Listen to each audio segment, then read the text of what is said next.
There's nothing like the feeling of walking into your own room where you know that absolutely nothing weird is gonna happen. There's gonna be no crazy characters to interact with, and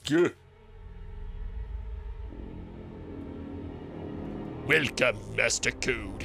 who are you and how do you know me? My arrival has happened according to my design. That doesn't make any sense, and why are you here? And is that my bathrobe and jacket?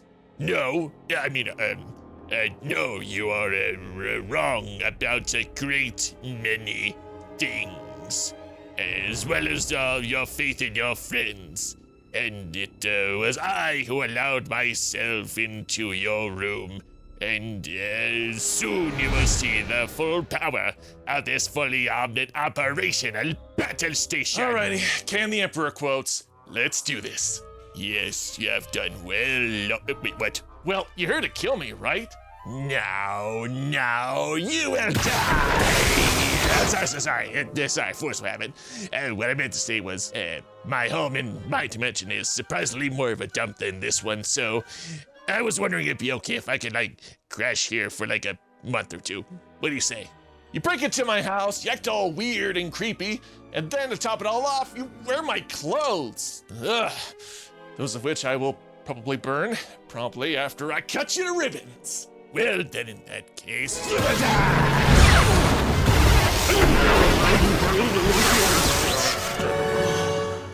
Now go on, get out of my house. Oh, I'm afraid that... Oh, all right, fine. Jerk. Everyone in that room is now an enemy of the MasterCode Alliance and... Hey, I said get the hell out of here! Unlimited power and such, bitch!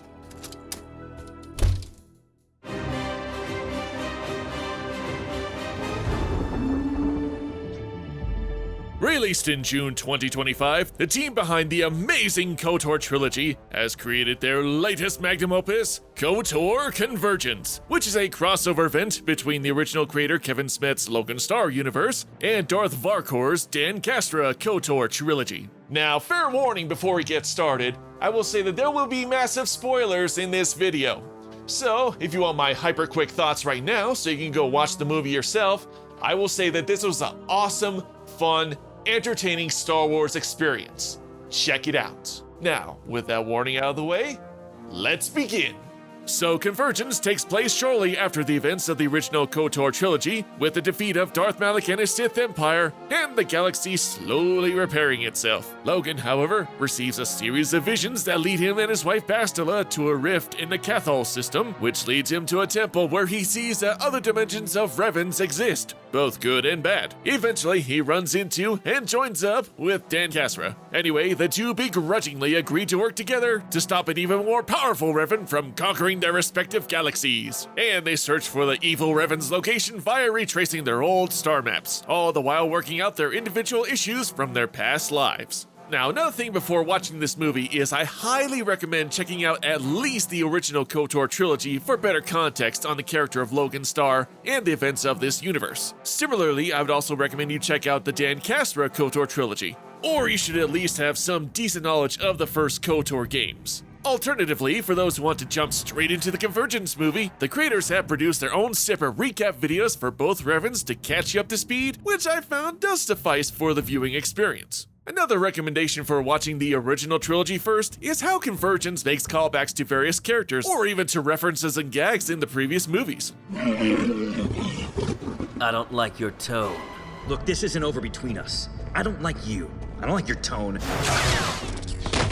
I Didn't like his tone?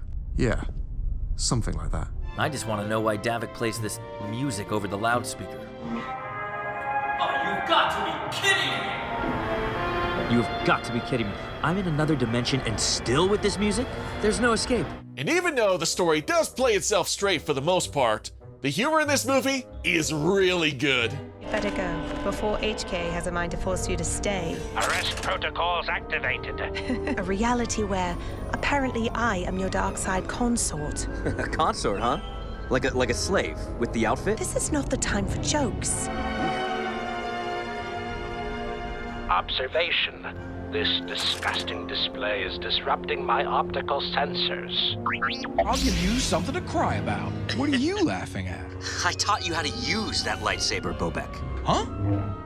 The movie also makes some references to other media as well, which provides some fun, tongue-in-cheek, and nostalgic moments as well, while not feeling intrusive to the overall story. I feel his voice in my head. My long life is coming to an end. This is not your domain. We will fight. Reapers who trespass on this world will understand our power. It's like we're in some sort of hell. No, it's Tatooine all right, though I can't imagine hell being much worse. So an alternate world, different to you and me, and reality for everyone else. Great Scott. I know, this is heavy. The action, the animations, though limited by a 20-year engine, still does bring some pretty decent fight sequences.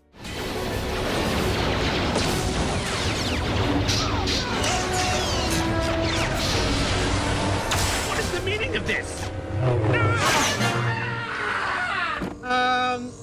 He did it.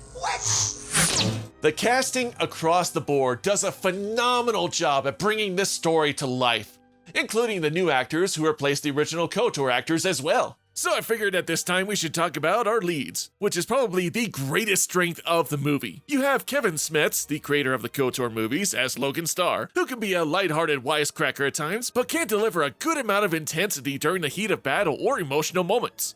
I wouldn't dare dream of upsetting the Imperial consort. Hush, you. We're having a baby? What are we gonna name it? Your war is over. What are you still fighting for? Look, I've seen the terrible things you've done. Dan Cassera is still in there. Set him free.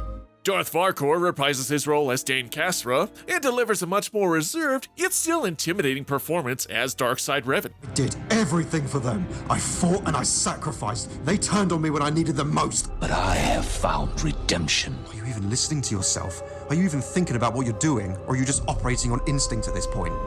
But sometimes, you need a monster. Christina Nichols and Kat Noel, as Dark and regular Bastila respectively, near perfectly match the original Bastila's actor. Now that I'm back in charge of this mission, perhaps we can start doing things properly. I'll make back that money.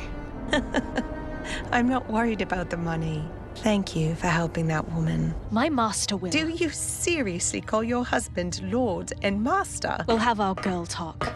It'll be just like our own little sleepover. Mine's a lot scarier than yours. You haven't seen mine angry yet. And finally, we have our main villain, Uber Revan, whose voice sounds kind of familiar, doesn't it? I am dead and reborn over and over, many lifetimes. I'm doing this to save lives, not for glory. I will mourn for the dead and do what I must. I've been the Emperor's best-kept secret for centuries. Serving as the Emperor's executioner is undying wrath. Still don't recognize him? Well, how about this guy? So you'd like us to sneak in, assess the situation, and call in the fleet if necessary? Yes. Not a chance. No way. We'll double your usual fee. No. Still don't recognize the voice? Well, let's make it super obvious. Hey, Babarilla. That's a pretty eensy-weensy, teeny-weeny polka dot thingy you got going there. That's right. Uber Revan is voiced by Jeff Bennett, aka Johnny Bravo. And because I'm completely immature, I now have to do this. Hey there, cutie pants. Am I as studly as the statue of David or what? A popular girl like you is gonna need some wooing. All right, I've had my fun. Now then, why don't we delve a little deeper into our Revan's characters? The chemistry between the two felt very organic, from their initial hate and distrust from one another to them slowly bonding as they work together to defeat Uber Revan. The back and forth between them leads to comedic but also fascinating conversation, like them reminiscing on their old lives. You know, you remind me of Malik. Always so serious. Never could take a joke. Oh, that's funny. My Malik could never keep his mouth shut. Always quick to come back with some sarcastic retort. Just like you, actually. That's why I cut his jaw off, to keep it from flapping so much. You have no empire. You're right. I have no empire. But I have a home. I have a community. I'm a part of something. And it's the inner conflict between the two that's the major driving factor of this story. Following the war with Malik, both Revans are attempting to lead their own respective lives. Dan as the new ruler of the Sith Empire, and Logan attempting to live a relatively normal and peaceful life. They're both two sides of the same coin, with each of them wanting peace, but both are still haunted by the choices of their past, creating their inner conflict. The primary themes of this movie include acceptance, guilt, redemption, focusing on the emotional impact of both Revan's past and how their decisions have affected them. As I said, Logan tries to lead a normal life on Tatooine with his wife, trying to completely forget his past life as Revan. His way of atoning for his past is to continue to help out people wherever possible, no matter how minor it may seem. I also heard that you parted with 700 credits as well. Yes. Word travels fast. Thank you for helping that woman. You are making a difference here. In the KOTOR temple, he sees the various branches of the universe and how his counterparts' lives turned out in other dimensions, continuing to instill a sense of guilt for all he's done. You are Revan. No. I left that part of me behind. Hide from oneself you cannot. Face you must the paths behind you. During his adventure with Dan, he's able to maintain his composure and anger for the most part, but under severe emotional distress, like when his wife is in danger, we see the remnants of Revan take over. Where is Bastila? I don't know! No, please! So there is darkness in you. While Logan is trying to separate himself from Revan, Needed. Revan is. But how can I be Revan without falling to the dark side again? Many things Revan can be. Decide you must. Dan Kasra fully embraces his role as the Dark Lord. Join me. What? I figure you're the closest thing I have to a brother. Join me. Stay here. We can rule this empire together. We can fix it. We can fix everything. All those deaths, our friends, they won't be for nothing. We can make the galaxy a better place together. After the numerous betrayals by the Jedi and the betrayal he felt from his friends that he traveled with on the Ebonhawk, he became Lord Revan not just for his own beliefs, but out of necessity as well. After he killed Malak, he went on a crusade to conquer the Republic and bring a new regime of peace and order, seeing himself as a hero. His actions, though evil, seemed justified to him, as the numerous betrayals showed him that the Jedi and the Republic are flawed and seeks to bring order to the galaxy to prevent such chaos from happening again, even if it is through an iron fist. In Convergence, he still holds true to these ideals, still fighting the Republic to regain order. However, when he enters the KOTOR temple and begins the ensuing adventures with Logan, ghosts of his past, including himself, chastise himself for the destruction he's caused. You're just a ghost of the man you used to be, the man you can be again. It's not too late to turn back to the light. You've got your answer. I had to make the hard choices you would have choked on. But you know better than that now. He's proof of it.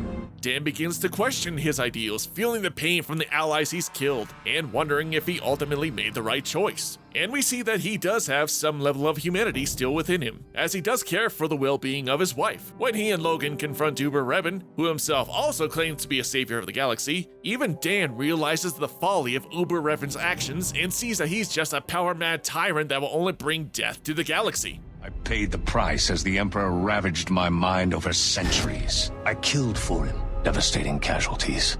But I have found redemption. Are you even listening to yourself? Are you even thinking about what you're doing? Your friends are dead because of you. Your galaxy is in ruins because of you. You're not a savior. You're a monster. Die, monster. You don't belong in this world.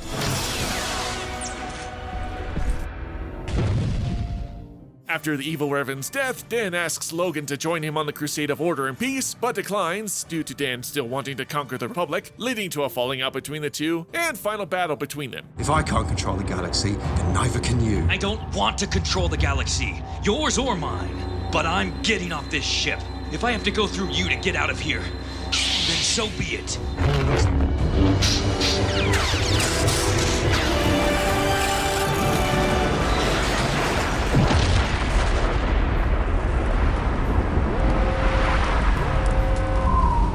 In the end, the two realize that Revan is part of who they are, for better or for worse. And forgetting the past isn't the way to move forward, but to embrace the knowledge from it and continue with your life. I had hoped to show you another way. There's nothing to be sorry about, Logan. This is who we are. That may be the case, but there is good in you. I know it. Dan embraces that, at least for now, he has accepted to continue to be the Dark Lord, whereas Logan has finally accepted his current and his past life working together as one. It's a rather bittersweet departure between the two, and while it's left ambiguous how Dan will change in the future, Logan did plant the seeds of a more righteous Revan in his mind, and overall yields a very satisfying conclusion. I used to think that this mask represented the worst part of myself. But after meeting Dan, I see that the darkness was always in me. It will always be a part of me. I once told Malik that I believe in the power of redemption. And that remains true. This mask used to represent hope to the galaxy, and I believe it will again. Bastila, I thank you. So that was Star Wars KOTOR Convergence, and if you couldn't tell, I cannot praise this fan film enough. I was engaged with the story the entire time. The conversations between the Revans and even the Bastilas yielded entertaining dialogue. The action scenes, though limited by the game's engine, were still enthralling. And if you want to see something rather refreshing in the Star Wars universe, check out this movie and their respective trilogies. So thank you all for joining me today. I hope you all had a good time. And be sure to hit that like and subscribe button down below. Well, that's it for today, guys. Until next time, MC